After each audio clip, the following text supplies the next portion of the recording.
各位朋友，大家好。最近呢，有一部热播剧叫《30而已》，我呢也凑热闹看了几集，觉得还不错。所以呢，今天呢就跟大家聊聊。朋友们可能觉得奇怪啊，咱们这不是历史节目吗？怎么跟现代剧又掺和在一起了？我是这么想啊，通过现实中发生的事情，我们可以回溯到历史中去，然后呢，找到它的契合点和它的不同点，也许也是一件很有意思的尝试。当然了，历史永远是我们这个频道永恒的主题，就跟我经常跑题一样，这点是不会改变的。说历史呢，我可能还能跟大家聊几句。如果说到一些情感方面的事情呢，我也确实不是很在行。关于这方面的事情呢，大家可以逆风行驶，找那些乘风破浪的姐姐们去问问，可能比我更加专业。大家经常说历史是循环往复的，今天发生的事情，也许在几百年甚至几千年前，类似的事情也同样发生过，就像在这部剧里发生在顾佳这个女人身上的事情一样，在遥远的历史中呢，也曾经发生过很多类似这样的事情。顾佳呢，在这个片里呢，就像她的名字一样，她是一个非常顾家的女人，她的心思呢，全用在了她的儿子和她的丈夫身上，她为她的丈夫维持在家里的权威，面子，也帮着她丈夫处理公司中的一些最紧要的问题。她总是把自己在家庭中摆在相对比较低的位置上，但是呢，她处理问题的想法、手段以及毅力却又都是非常高级的。这是一个情商、智商都非常高的一个女性，可以说是上得厅堂，入得厨房，是很多人心目中的理想妻子。至于说顾佳的丈夫，那位很有艺术家气质的她的老公，为什么放着这么优秀的女人不知道珍惜，而要去外面去找小三儿？这个心路历程呢，我是不大理解啊。毕竟呢，我也没有到外面找小三儿的经历。但是我想啊，或许这恰恰是因为顾佳太优秀了，她太完美了，所以呢，在顾佳面前，她的老公就会经常感受到自己的不完美，感受到压力。也许正因为这一点，他宁愿到外面去找一个和他一样不完美的女人。这样的话，他会活得轻松一点。这些只是我的瞎猜。具体怎么样，大家还是要迎着风浪去问那些乘风破浪的姐姐们。虽然说我没有这方面的经验啊，但是呢，我却可以为大家叩问一个古人，他在这方面是有相同的经历的。这位古人的名字叫什么呢？他叫司马相如。没错，今天呢，我就想跟大家聊聊司马相如和卓文君的这段故事。我相信这个故事呢，很多朋友们都非常了解，都知道一手凤求凰使得卓文君爱上了大才子司马相如。两个人呢，为了爱情出走私奔，甚至不惜当街卖酒。最后呢，终于有了一个美好的结局。这是一个大家比较熟悉的版本，也是大家普遍乐于接受的一个版本。谁不希望有情人终成眷属啊？但是可惜啊，事实上还有另外一个版本。这个版本的内容充斥了一位凤凰男逆袭、骗财骗色，为了自己的荣华富贵不择手段的这么一个令人不齿的故事。关于这件事情啊，在司马迁的《史记·司马相如传》和班固的《汉书》中都有相关的记载。不过不知道出于什么原因，这两位史学家呢，或多或少在这件事情上都没有直接揭示出这件事情的本质，似有曲笔之嫌。所谓曲笔呢，就是史学家受于某些因素的影响，没有真实的记载事情的本来面目，或者说没有点出这件事情的实质。而后世的一些文人就没有司马迁、班固那么客气了。后世的杨雄、颜之推、刘勰，甚至是大文豪苏轼，直接指出司马相如的所作所为实际上就是窃妻窃资，窃妻是手段，窃资是目的。这不是一个美好的爱情故事，而是一场被人精心策划的骗局。刚才我说的这些文人中啊，杨雄是西汉著名的文学家、哲学家，颜之推呢著有《颜氏家训》，可以称为国学经典，而刘勰就是《文心雕龙》的作者，一向是以真性情著称，所以他们对这件事情的看法应该是很具有说服力的。今天呢，我们就来聊聊这个版本。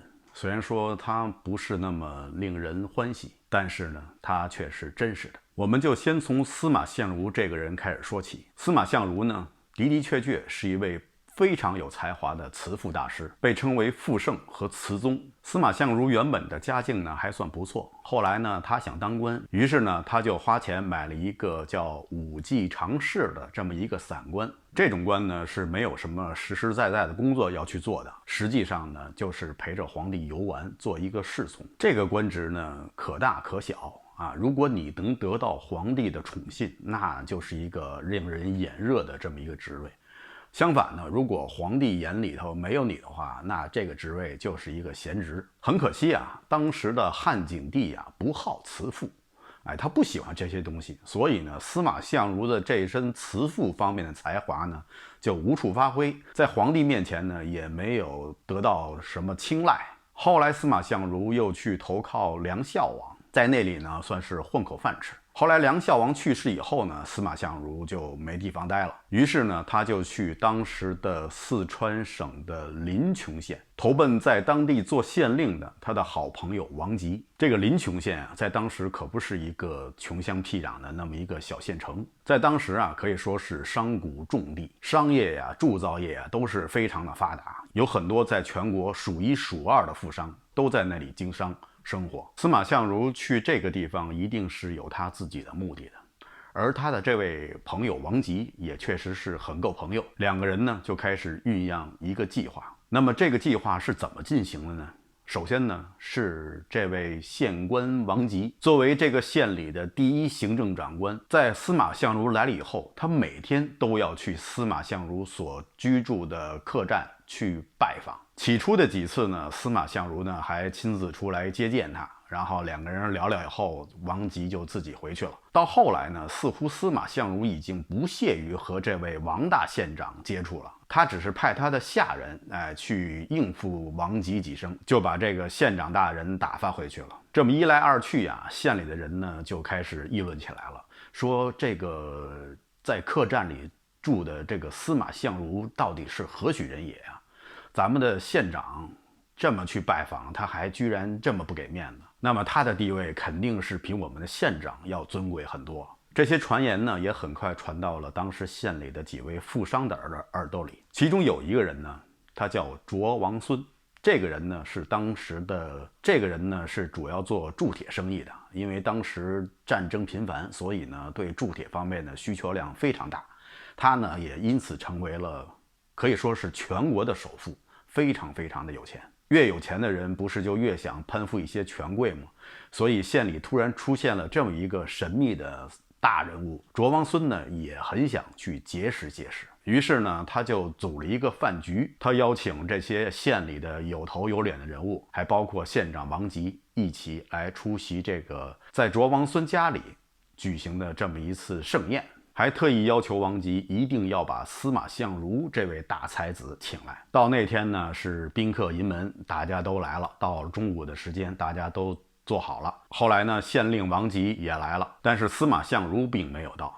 于是卓王孙呢，又派下人去客栈去请。下人回来却汇报说，司马相如先生说他病了，不来了。这时候呢，王吉呢就跟大家说，那这样吧，大家稍后片刻，我亲自去请。于是呢，县令王大人又亲自到客栈去请司马相如。这时候的司马相如才算是千呼万唤始出来，大家呢都是久仰司马相如的大名，这次见到真人了，更是激动的不行不行的。司马相如呢非常的英俊，他往当中一站，气质高雅，风度不凡。史书上记载呢，当时司马相如出现以后呢，是一座皆倾，不是说每个人都出溜到桌子底下去了，是说每一个人都被司马相如的风采所倾服。司马相如呢也不多说话，在主宾的位置上坐下以后呢，气定神闲，也让人觉得高不可攀。在宴席进行的过程中呢，县令王吉呢应有些人的要求，就为大家弹奏了一首古琴。弹完了以后呢，大家当然都说弹得好。王吉说，我弹的不行啊，要说弹琴，那要说我们的司马大才子，也算是贺王吉一曲吧。司马相如推脱不过，就拿出了他随身携带的那把古琴，弹奏了那首闻名遐迩的凤求凰。事情进展到现在啊，司马迁的《史记》和班固的《汉书》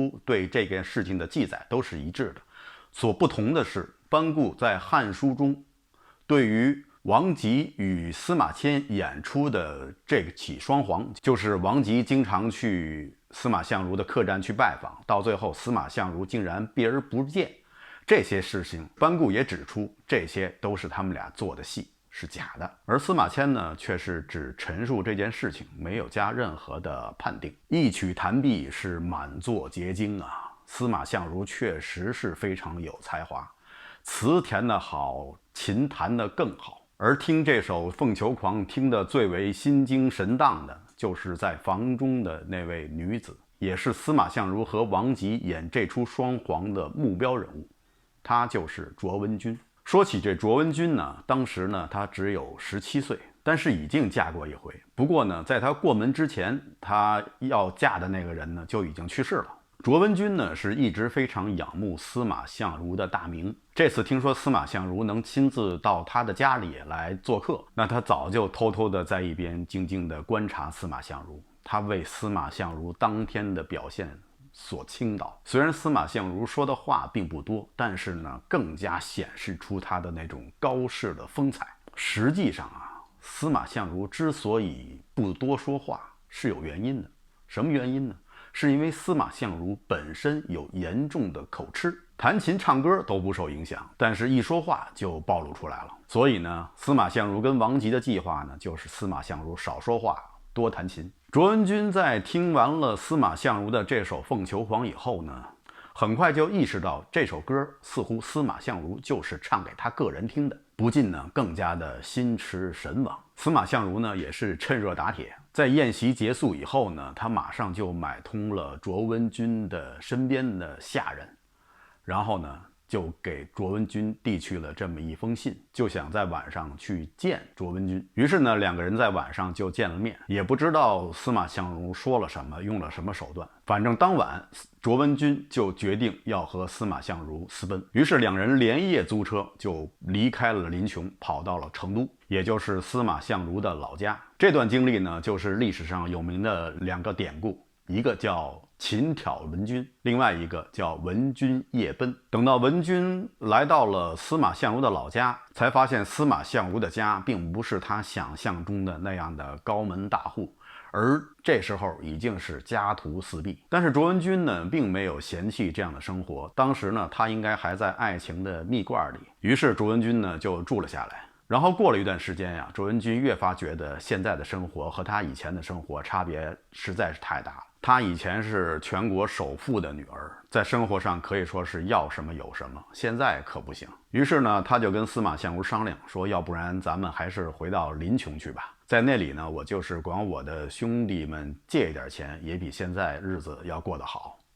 司马相如呢满心欢喜，司马相如马上就同意了，说那好啊，说不过呢，咱们也不用管你的兄弟们去借钱，咱们可以在那边去做点生意。于是呢，这夫妻二人呢就又回到了临邛，在县城里呢开了一家酒铺。酒铺当然就是卖酒了。卓文君呢，平时呢就坐在柜台里啊，面前呢摆着很多的酒罐，这又是一句典故，叫文君当炉。当炉呢，就是盯着那些酒罐的意思。那司马相如干什么呢？司马相如就跟那些伙计们一起刷刷碗呀，收拾收拾啊，搞搞卫生什么的，做一些下人做的工作。这么大的事儿，当然很快就传到了卓王孙的耳朵里。卓王孙呢是非常的生气。当初卓文君和司马相如连夜私奔的时候，久经商场的卓王孙马上就意识到了这整个就是一起骗局，所以他对卓文君的莽撞和轻信呢是非常的生气。当时呢他就说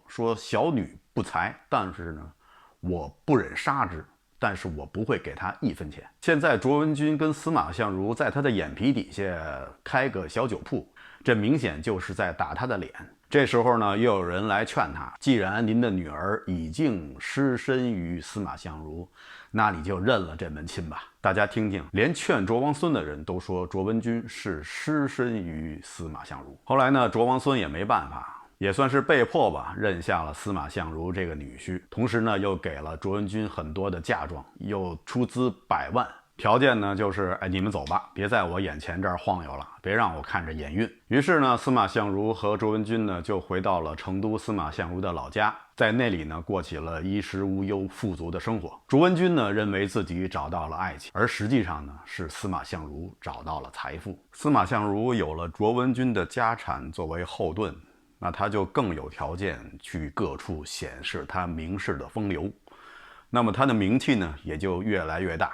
终于有一天呀，他时来运转了。汉景帝驾崩以后，汉武帝继位。汉景帝不喜欢慈父，汉武帝却是特别喜欢。有一天呢，汉武帝突然读到了司马相如写过的《子虚赋》。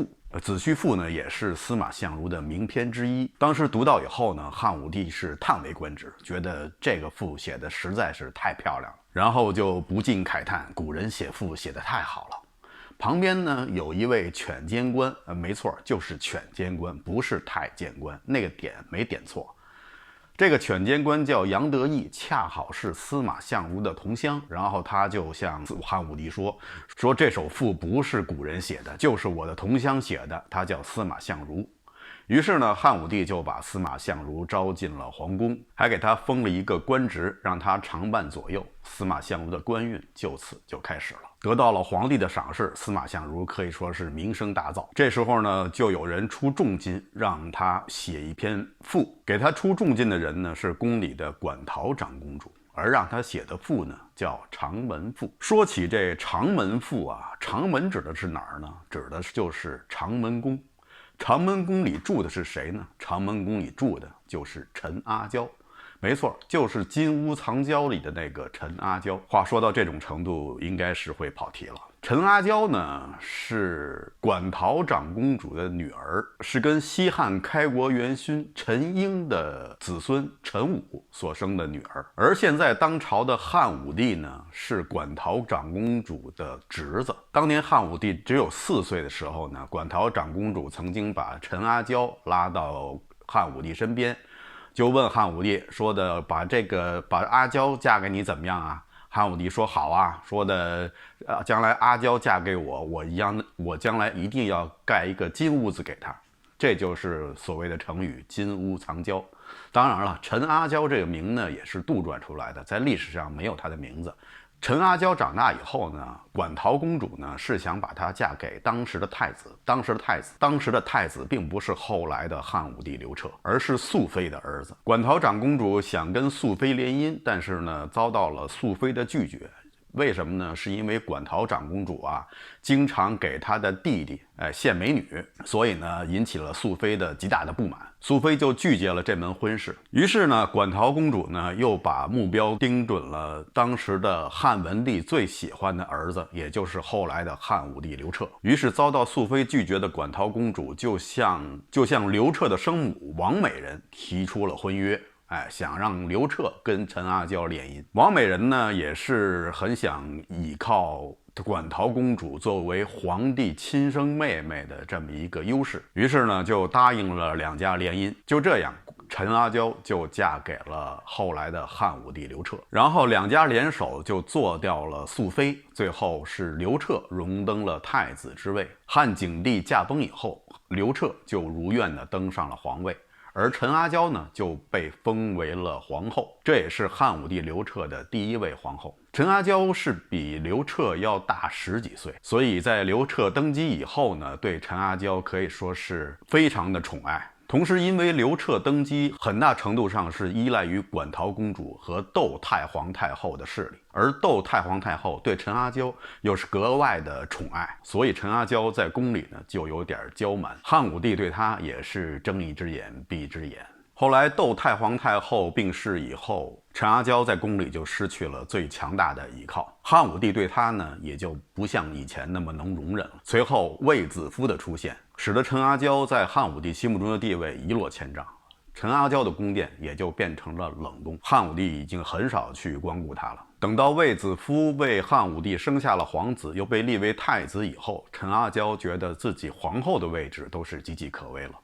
这时候呢，他也算是病急乱投医吧，他就求助于巫蛊之术。陈阿娇在宫内行巫蛊之术呢，本意他就是想求子，也是想赢回汉武帝的宠爱，同时保住他皇后的位置。这时候有一个女巫叫楚服的，她自荐说她有办法能够使皇后怀上龙子。于是陈阿娇就采用了楚服的办法。什么办法呢？楚服常着男装，与陈皇后在皇后寝宫共寝，形若夫妻。这也是中国历史上最早的关于女童的记载。汉武帝知道这件事情以后呢，非常的生气，加之陈阿娇以前曾经数次的想杀死卫子夫，于是呢就把楚服斩首，还杀了受株连的300多人，而让陈皇后搬到长门宫去居住。这长门宫呢，实际上是汉武帝的一个行宫，是当年馆陶长公主的男宠小鲜肉管晏督建的，然后送给汉武帝来邀宠的。陈阿娇被贬居到长门宫以后，她的皇后的位置也就丢了，她继任的皇后就是卫子夫。但是说起来啊，虽然说她被贬到了长门宫，但是呢，从另外一角度来说，也算是汉武帝对她的一个保护吧。在汉武帝的所有的皇后嫔妃中，她是唯一一个能够得以善终的，其他的都死得很惨，越是被宠爱死得越惨。既然跑题了，咱们就跑得再远一点。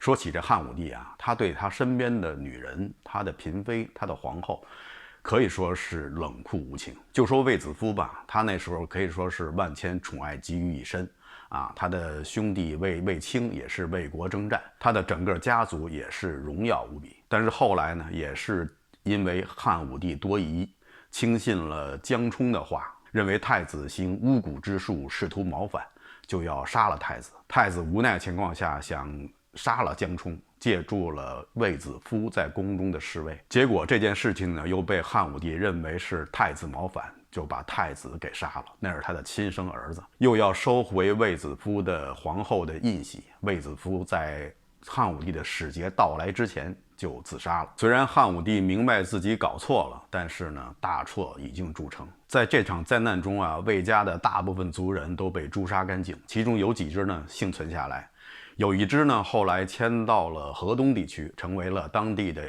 一个大家族。在曹魏时期呢，这个大家族里出了一个叫魏忠道的人，他这个人呢寿命很短，在历史上没有什么名气。不过他娶了一位夫人，却是鼎鼎大名，是中国历史上的4大才女之一。她的名字叫蔡文姬。很可惜啊，蔡文姬只嫁给了魏忠道1年时间，魏忠道就因病去世了。蔡文姬因为无子，又回到了自己的父亲家里，和他的父亲蔡邕一起生活。魏家在西晋的时候呢，出了一个很有名的大臣，叫魏冠，就是我们上一集提到的那个晋武帝说的魏家人贤而多子，美而长白。相比较贾家的妒而少子，丑而短黑，这个在上期视频中呢曾经谈到过。魏冠的子孙呢，到了东晋时期呢也非常有名，其中有一个也是在前几期视频中跟大家提到的，他叫魏介，就是被人活活看死的那个看杀魏介里的魏介。好了，跑题跑得不能太远了，已经到了东晋了，咱们现在要往回跑，回到汉武帝那里。汉武帝啊，无疑是一个雄才大略的君主，他也为一个民族赢得了荣誉和尊严，这一点是无可否认的。但是汉武帝对他身边的女人，他的妃嫔，他的皇后，却是非常的冷酷无情。在卫子夫当皇后期间呢，汉武帝还有一个宠妃叫赵婕妤，也就是大家比较熟悉的钩弋夫人。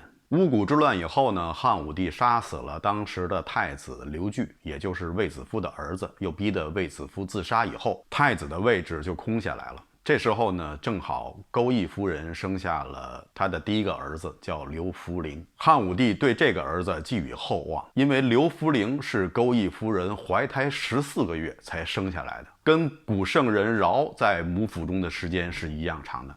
所以呢，大家都说这是尧在世。汉武帝呢也非常高兴，就立了刘弗陵为太子。但是在立太子的同时，他也要杀了赵婕妤。尽管赵婕妤那时候还深受他的宠爱，按史书上的记载啊，赵婕妤当时跪在地上不停地磕头，头发上的金钗呀，全磕掉了地上，样子非常的可怜。汉武帝呢，并没有因此而动情，还是让身边的人把赵婕妤拉走，拉到掖庭。掖庭呢，就是关押犯错的皇族人士的那么一个地方。钩弋夫人在被拖走的时候，还不停地回头向汉武帝张望，希望汉武帝能够改主意，饶他一命。但是汉武帝呢，只是对他挥挥手，说：“你走吧，你是不能活了。”后来有人跟汉武帝聊起这件事情，就问汉武帝说：“你既然已经把他的儿子立为了太子，为什么还要杀了他的母亲呢？”汉武帝说：“你们这些愚鲁之人怎么能够知道呢？太子年幼，子幼母壮，将来他们就很可能外戚专权，会抢夺我刘氏的江山。”汉武帝之所以这么说，也不是说没有他的考虑，因为在汉武帝之前就出现过吕氏专权、窦氏专权，就是他的窦太皇太后。汉武帝呢是深受其害，他不想让这一幕重演，而威胁他们刘家的天下。所以在这些帝王的眼里啊，我们这些普通老百姓的普通的那些人类共同的情感，在他们眼里实际上是不值一提的。在他们眼里的权力、他们的地位、他们的家天下，那才是最重要的事情。当他被尊称为天子，被尊称为龙的时候呢，实际上他的人性已经慢慢的丧失了。用我们普通人对情感、对于爱情啊、亲情的观念来要求君王的话，那实际上是不合适的。汉武帝立子杀母这个做法，被后世的北魏政权也采纳了。北魏开国皇帝拓跋圭以及他其后的几个皇帝都采用了这个方法，所以只要是被立为太子，他的母亲一定会被诛杀。一直到了胡皇后的时候，不知道是什么原因，有人说是因为当时的皇帝信佛，不忍杀自己的皇后，反正是胡皇后得以幸免，成为了后来的胡太后。后来怎么样呢？胡太后亲自弑杀了自己的亲生儿子，就是为了皇权。所以这时候我们只能报以一声历史的长叹了。立子杀母当然是一个令后世人唾弃的一个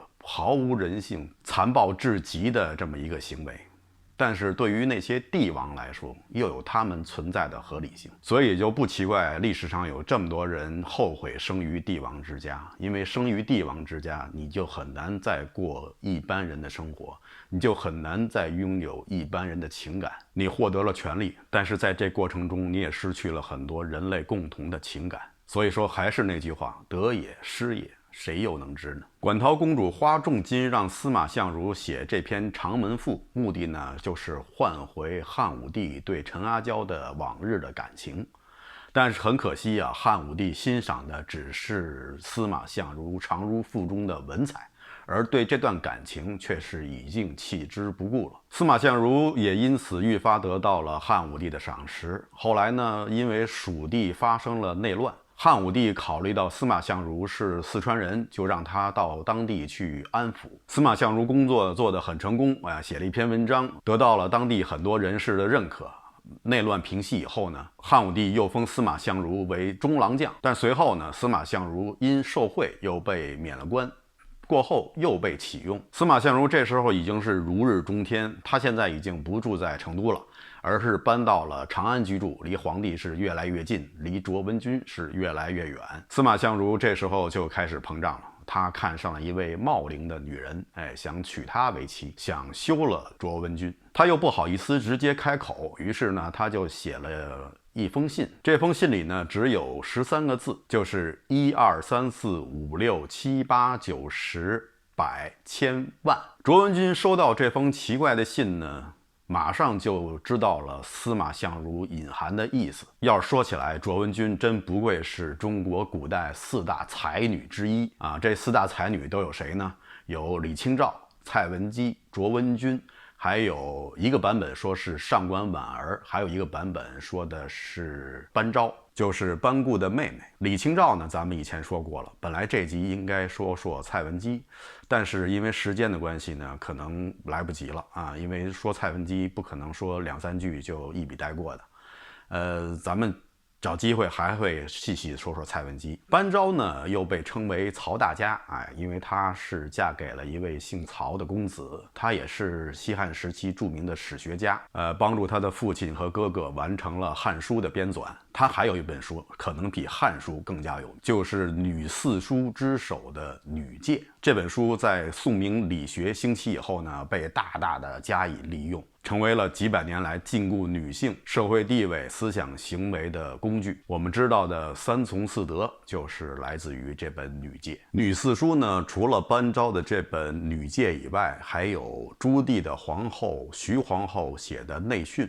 还有一部叫《女论语》，是唐朝时候出品的。另外一本叫《女范节录》，不好意思，一不留神又跑题了。刚才说到了卓文君收到了这13字信，马上就领悟到了这13个字里缺了一个字“义”，就是只有百千万，但是没有提到义。所以卓文君还是很厉害。如果我要是收到这封信的话，我只能认为司马相如不识数。卓文君意识到她丈夫写这封信的目的呢，就是想告诉她的丈夫对他们以往的感情已经无记忆了，已经无意在维持以往的关系了。卓文君看完后非常的失望，她马上又给她的丈夫写了一封回信。这封信呢，实际上是一首诗，叫《白头吟》，其中呢有这样几句：闻君有两意，故来相决绝。就是说，卓文君在知道了司马相如想弃她而去的意思以后呢，并没有说像很多女人那样，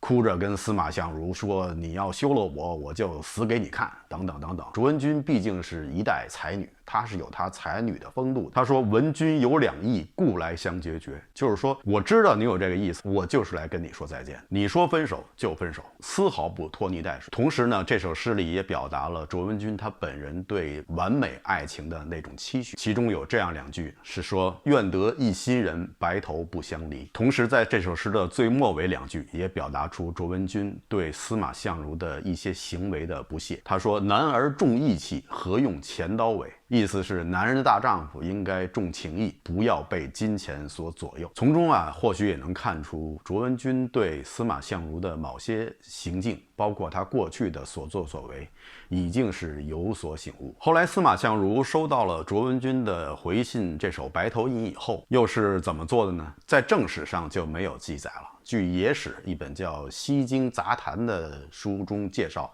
司马相如呢看到了这首《白头吟》以后呢，是幡然醒悟，突然想起了他和卓文君那些美好的时光，于是呢他就痛改前非，从长安搬回了成都，跟卓文君又生活在了一起，于是就有了大家都所期望的那个最美好的安定。但是我个人觉得呢，这样的思想转变似乎是太突然，有点太套路的意思。也许是有其他的原因，也许结局并不是这样。不过呢，现在只能是停留于猜测。另外顺便提一下，司马相如除了有口吃的毛病以外呢，他还有一个严重的慢性病，在当时呢叫消渴症，就是现在的糖尿病。好了，以上就是关于卓文君跟司马相如的这段故事，大家看看和《30而已》这部剧中的顾家的故事是不是有相近之处？那位司马相如是不是跟她的那位姓杜的老公也有相近的地方？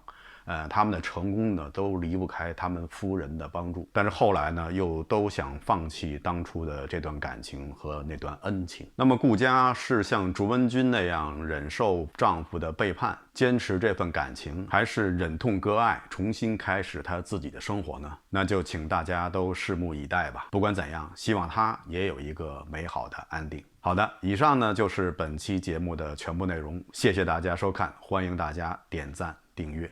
好的，我们下期节目再见。